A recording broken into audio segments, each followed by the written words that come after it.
दोस्तों, महाभारत के युद्ध का एक ऐसा पहलू जो अभिमन्यु के चक्रव्यूह से जुड़ा हुआ है, जो कि कर्ण के जीवन से हमारे प्रति काफी ज्यादा प्रेरणादायक रहा है।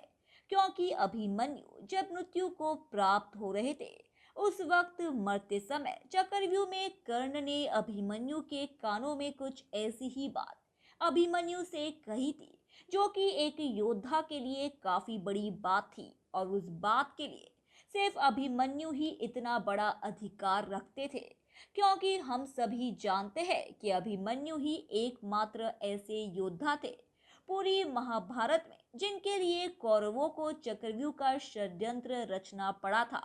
वरना एक 16 साल के बालक को मारना किसी के बस की बात नहीं थी। जबकि कौरवों के पास बड़े बड़े योद्धा थे, उनके पास दुर्योधन, दुशासन और कर्ण जैसे योद्धा मौजूद थे। कर्ण, जो कि धनुर्विद्या में सर्वश्रेष्ठ थे, वहां भी अभिमन्यु को मारने में वंचित रहे। कर्ण भी अभिमन्यु के सामने जाने से कतरा रहा था। तब जाकर ही विवश होकर कौरवों ने अभिमन्यु के खिलाफ चक्रव्यूह रचा था। युद्ध 18 दिन चला था। तो युद्ध के 13वें दिन कौरवों के सेनापति द्रोणाचार्य ने चक्रव्यूह की रचना रची थी। जहां एक तरफ युद्ध अपनी चरम सीमा पर था, वहीं दूसरी ओर कौरवों ने अभिमन्यु को मरवाने के लिए चक्रव्यूह रच दिया था, जिससे बाहर निकलना बहुत ही मुश्किल था। और अभिमन्यु लड़ते लड़ते उस चक्रव्यूह के अंदर गए, जहां उन्होंने अपनी धनुर्विद्या और अपनी शक्ति का बलपूर्वक इस्तेमाल किया और द्रोणाचार्य, पितृवर्मा और कर्ण से अकेले ही लोहा लिया।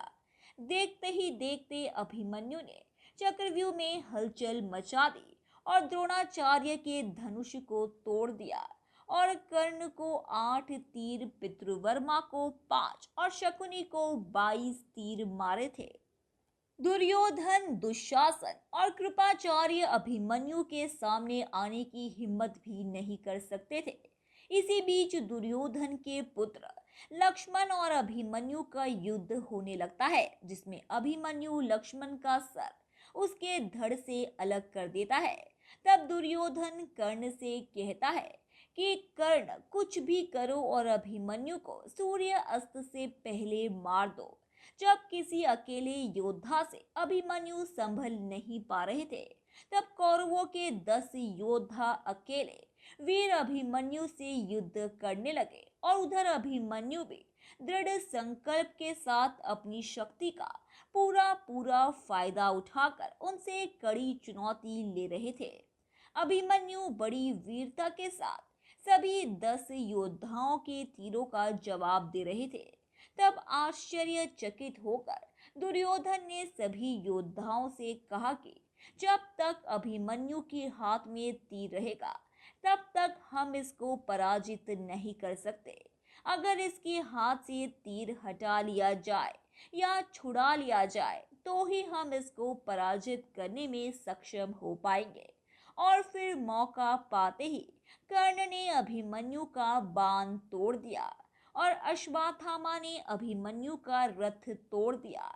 इन सभी 10 योद्धाओं को थोड़ी सी शर्म नहीं आई कि वे सब मिलकर एकमात्र 16 वर्ष के बालक को इतनी बेरहमी से मार देने के लिए पीछे पड़े हुए हैं। तब अभिमन्यु रथ से नीचे गिर पड़े और अपना गधा उठा लेते हैं। तब दुशासन अभिमन्यु की तरफ गधा लेकर आगे बढ़ते हैं। तब अभिमन्यु दुशासन को कड़ी चुनौती देते हैं और दोनों के बीच में भीषण गधा से युद्ध होता है। काफी समय तक चुनौती देने के बाद अभिमन्यु पूरी तरह से लाचार हो चुके थे और लड़ते लड़ते थक चुके थे। तब कर्ण ने अभिमन्यु के नजदीक जाकर कहा कि हे वीर बालक, वीर धनुधर की विद्या तो मेरे और अर्जुन के नाम थी, लेकिन तुमने तो अपना कर्तव्य दिखाकर हमारे नाम का ताज इस युद्ध भूमि में पहन लिया है। तुम इतने वीर हो, इतने बड़े धनुधार निकले कि आज मैं तुम्हारी धनुविद्या को नमन करता हूँ। लेकिन अब तुम इस चक्रव्यूह में फंस चुके हो। इसीलिए अब तो मरने ही वाले हो। लेकिन तुम्हारे मरने के बाद दुनिया यही जानेगी कि इतने सारे योद्धाओं ने मिलकर एक 16 वर्ष के बालक को इतना विवश कर दिया कि उसने अपने प्राण त्याग दिए।